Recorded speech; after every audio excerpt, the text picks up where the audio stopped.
Hey everybody, it's Mr. Barbier back with another video. So today's video is solving linear equations part 2.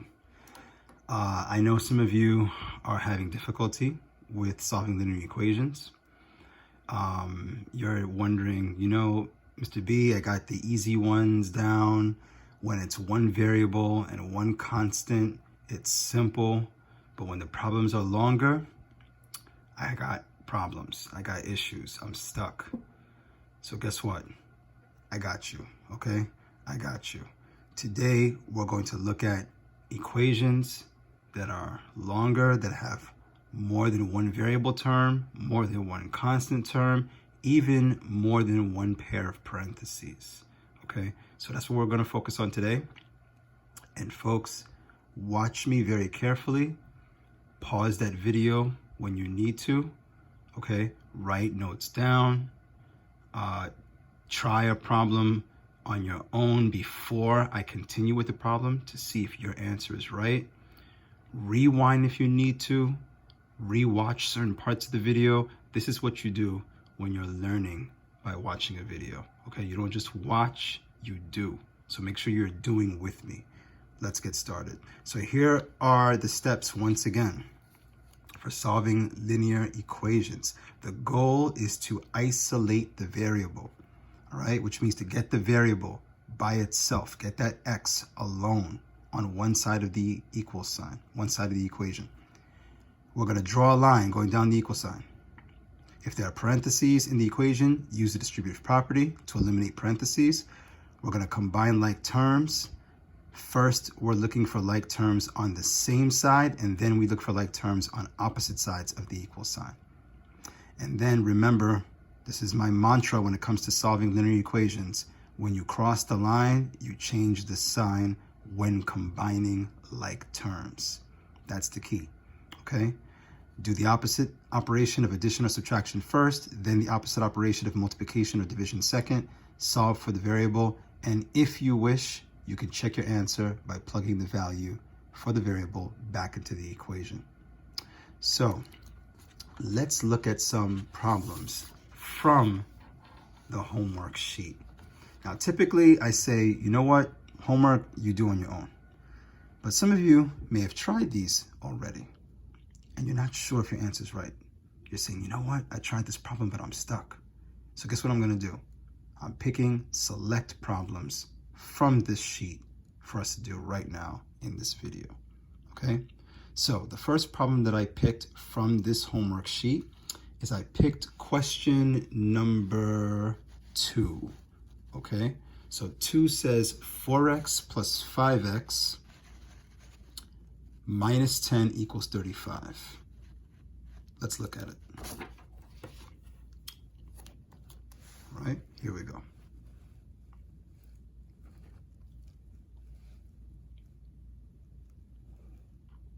So as always, let's draw a line going down the equal sign. Okay, let's do it. Remember, that line serves as a visual aid. It splits my equation into two sides.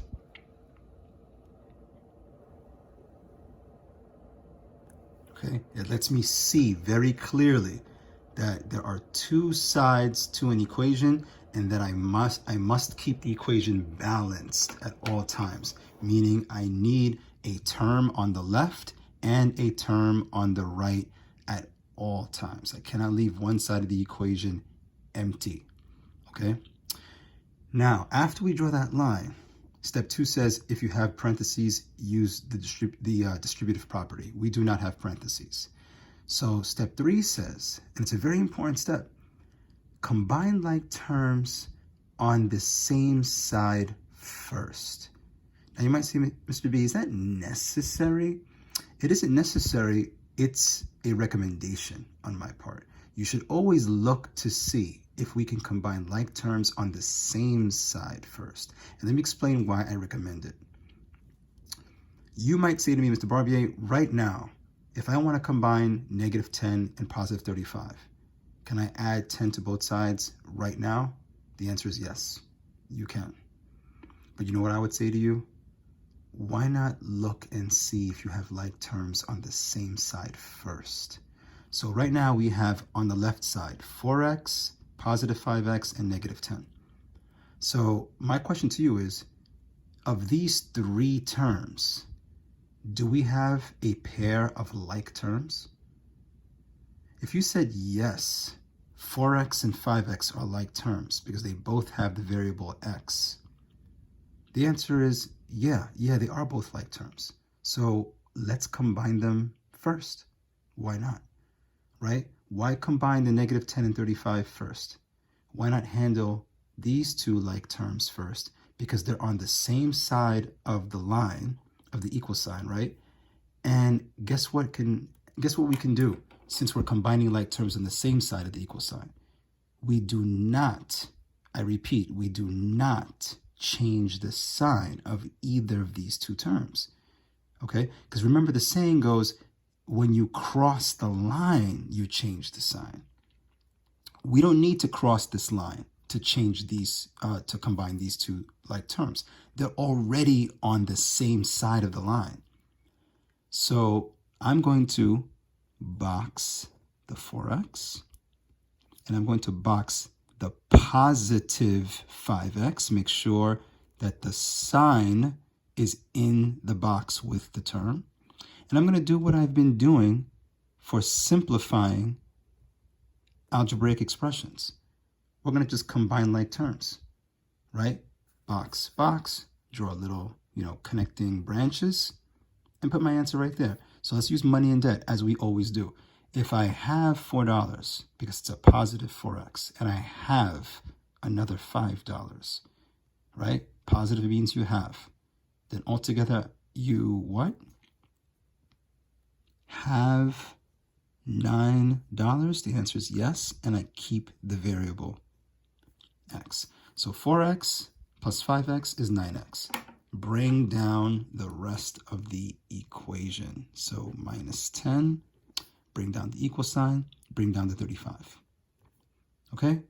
Now that we no longer have like terms on the same side, meaning 9x and negative 10 are not like terms because 9x is a variable term, negative 10 is a constant term, right? Like I like to call couple and single, right? You can't combine a couple and a single. So we now combine like terms on opposite sides. Now let's take care of that negative 10 and positive 35. But tell me again, can I take the 35 and make it negative and bring it over here to the left? Or should I take the negative 10 and cross the line, change the sign, make it positive, and bring it to the right? Which would give me a balanced equation?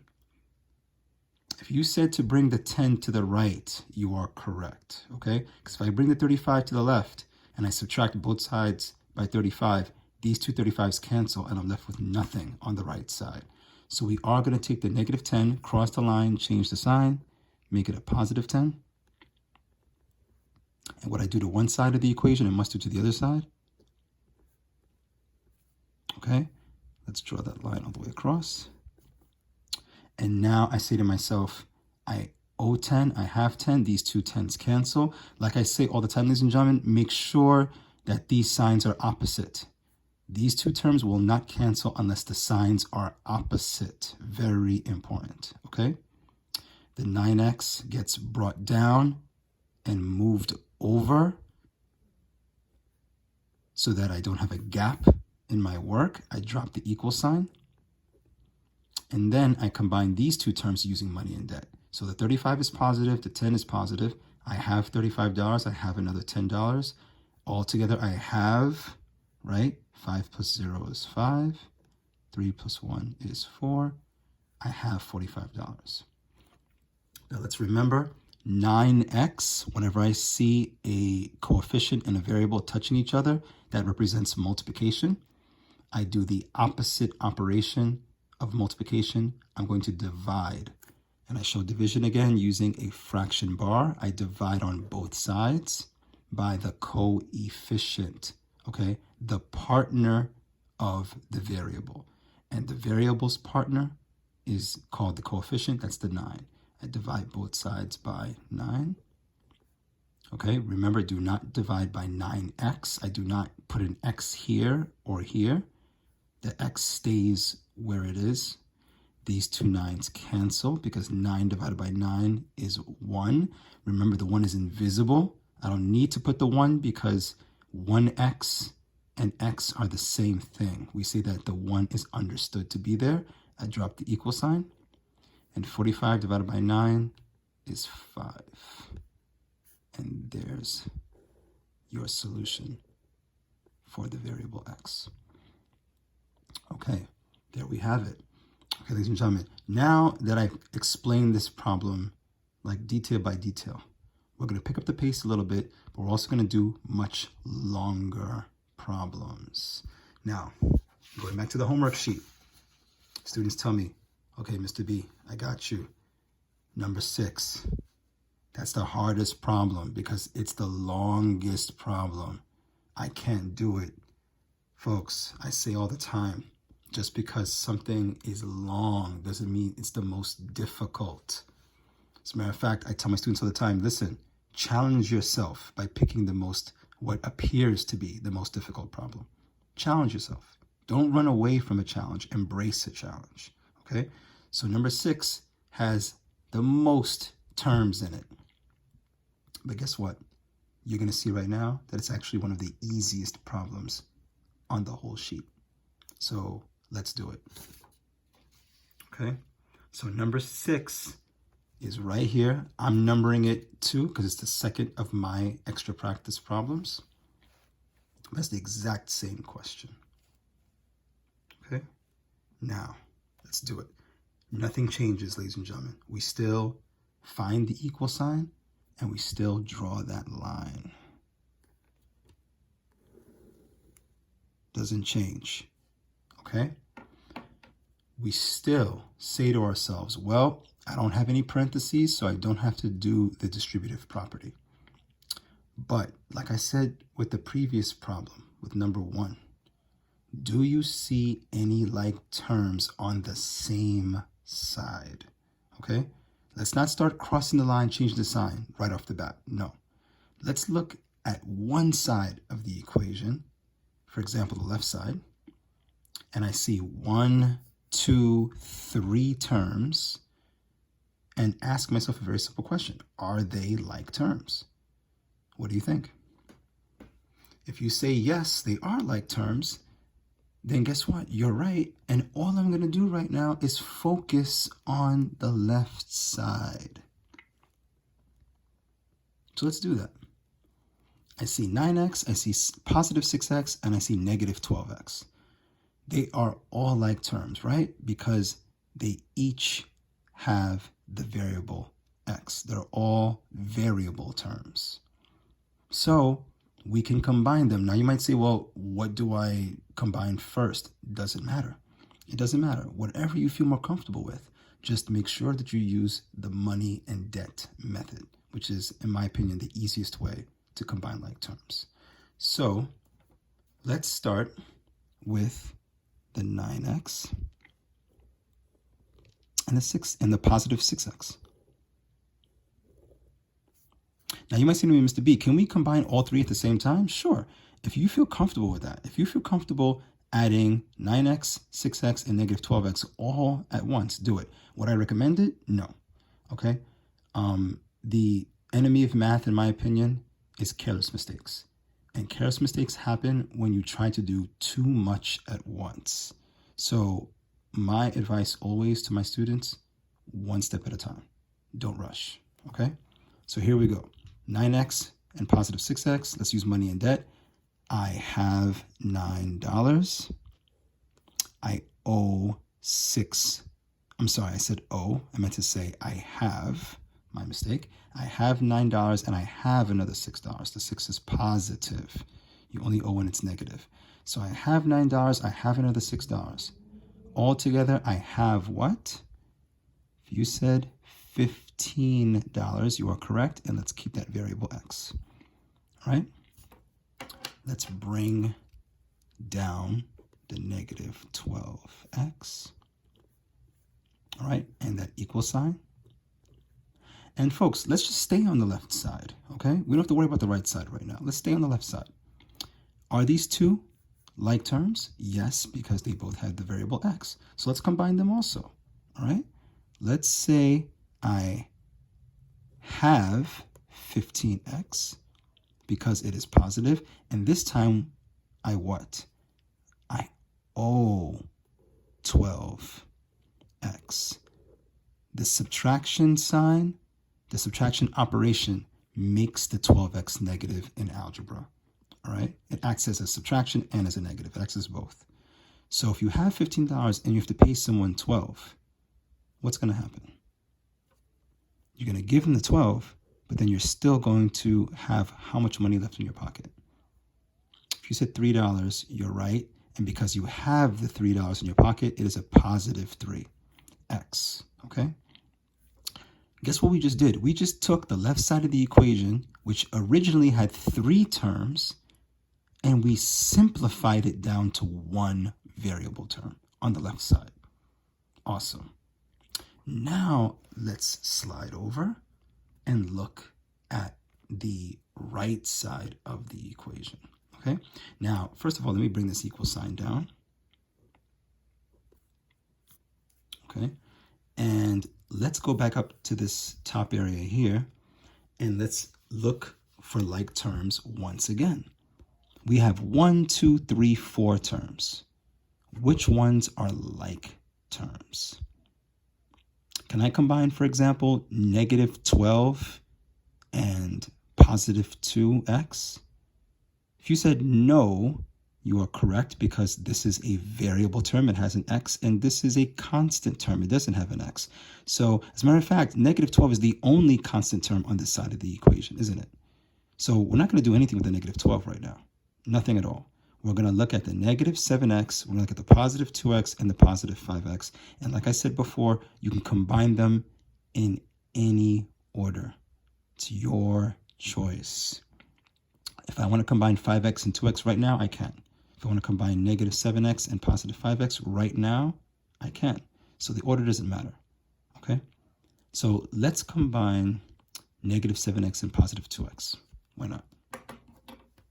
So the negative 7x means money and debt-wise that I owe someone $7. And the positive 2x means I have $2 to give that person. So if I give the person the $2 that I have, but I owe them $7, that means that I'm still in debt, right? I don't have enough money to pay my debt. So how much money do I still owe that person? If you said negative 5, you are correct, and don't forget to keep the variable. Now let's bring down the rest of the equation.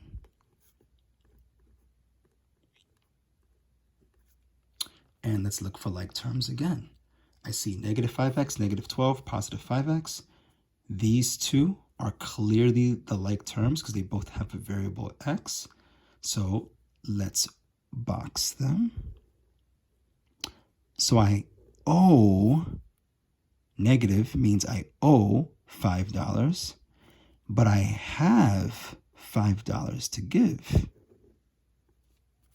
So if I owe 5 and I have 5, what am I left with? If you said nothing, you are right. And folks, one very common mistake, I've mentioned this before in previous videos, is do not drop a variable x. Absolutely wrong, okay? I see that mistake often. If you owe $5 and you have $5, you're left with nothing. And not only do the 5s cancel, the x's also cancel. So in math, we're not even going to draw a little v. No, we're going to cancel these two terms out. They cancel each other out. And let me be clear about that again. Both terms are exactly the same, but one is negative and one is positive. Therefore, the terms cancel each other out. We don't even put a 0. We just don't write anything. But I still have a negative 12 on this side of the equation. So guess what I'm going to do? I'm going to bring that negative 12 down. And don't just bring it straight down, move it over. Okay, so this way there's no gap in the problem. So now I have 3x equals negative 12, okay? This 3x should be moved over a little bit, so I do apologize for this little space, this little gap right here. But in the future, try not to leave gaps. So now we have 3x equals negative 12. Again, these two are not like terms because 3x is a variable term, negative 12 is a constant term. So now I know I'm ready for my last step, which in this case is to divide both sides by the coefficient to get the variable alone, right? So the coefficient, the partner of the variable x is 3. I divide by 3. Over here, I also divide by 3 because what I do to one side, I must do to the other. The 2 3's will cancel out. I drop x. You drop it right here. I drop the equal sign. I remind myself that a negative divided by a positive, the signs are opposite. They're different. So a negative divided by positive is a what? You said a negative, you are correct. And 12 divided by 3, I can also look at it as 3 times what number gives me 12 is 4. And that is my solution. Very, very good. Ladies and gentlemen, do you notice that that was not that scary, right? This long equation did not take that much effort to get that answer. Okay, remember, let me say it again. Don't run away from challenge, embrace challenge because you can do it, okay? Have confidence in yourself. Math takes confidence. All right, let's continue. Let's look at number 3. And now that we're getting the hang of this, let's pick up the pace a little bit too, all right? Because we're getting the hang of this. Let's draw that line going down the equal sign. All right? So first step, look at the left side. Look at the right side. Tell me, do you see any like terms? Pause the video if you do. See how far you can get. If you can solve this problem right now without my help, do it. Okay? I challenge you. I encourage you because I know you can do it. So pause the video, see if you get an answer, and then unpause the video and see if your answer matches the answer that I'm about to reveal in a minute or two. Okay, I'm going to assume that you did exactly what I asked you to do. Let's work it out now. On the left side, do we see like terms? If you said yes, positive 6 is like terms with positive 12. You're 100% correct. So guess what we're going to do? We're going to combine them. Okay, we're going to combine them using money and debt. I have $6. I have $12. All together, I have what?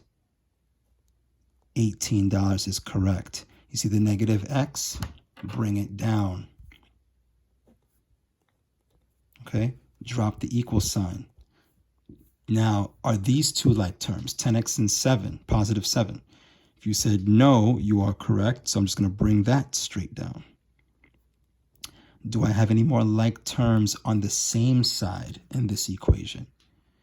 No, I do not. Yes? So now we're going to combine like terms on opposite sides of the equation. I see 18.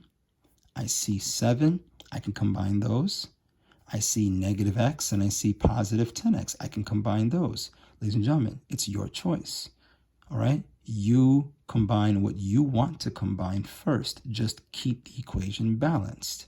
So guess what? I'm going to make a choice and I'm going to take the 18 and combine it with the 7 by moving the 18 across the line, and I'm going to change the sign and put it underneath the positive 7. Now, if you want to take the 7 and make it negative and bring it over here, that's fine too. So the 18, I'm going to move to the right underneath the positive 7 and make it a negative 18, because when I cross the line, I change the sign. What I do to one side, I must do to the other side.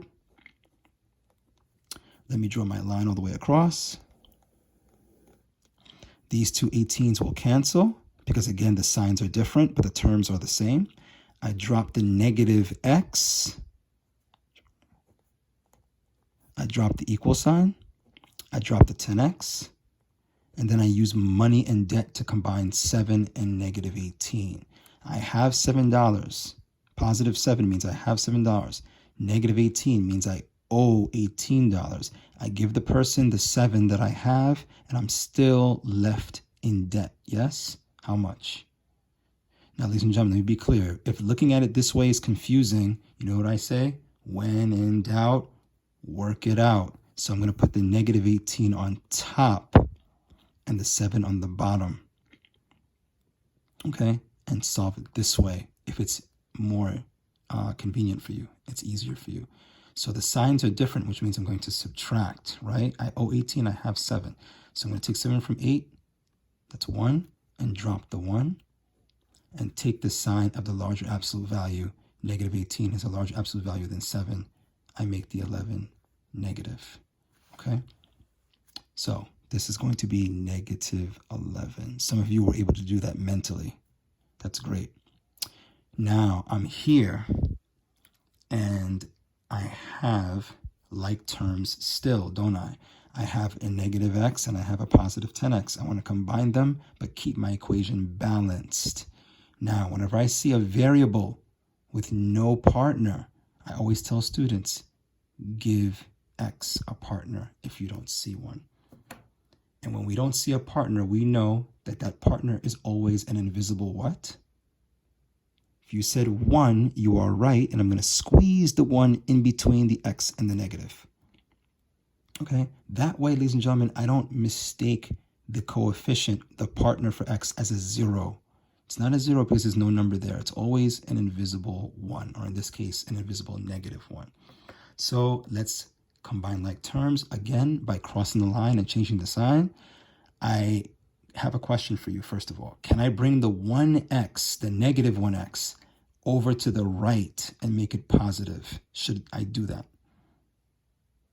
If you said no, you shouldn't, because then you would have an unbalanced equation, the answer is correct. I have to bring the 10x to the left instead. And again, that 10x becomes what sign? When I cross the line, change the sign, it becomes a negative, yes? Good. Let's continue.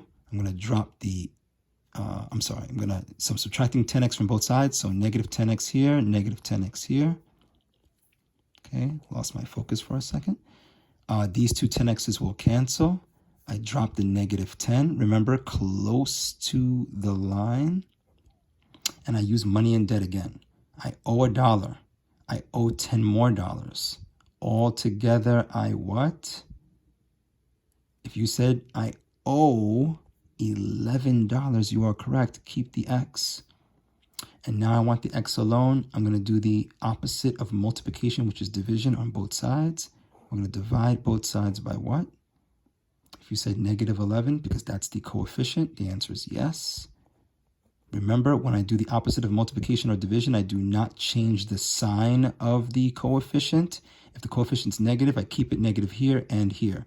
That's only when I'm doing the opposite of multiplication or division on both sides, right? When we combine like terms on opposite sides, that's when I cross the line and change the sign. The two negative 11s will cancel. I drop x. It's finally alone. I drop the equal sign. A negative divided by a negative is a positive, and 11 divided by 11 is 1. If you got 1 for that, give yourself a round of applause, a pat on the back. Good job. Okay, ladies and gentlemen, that was 3 problems that we worked out together, step by step. I'm gonna end the video here. I'll probably add one more video, okay, to give you even more practice with solving linear equations. Look out for it. But in the meantime, ladies and gentlemen, keep practicing. Practice, practice, practice.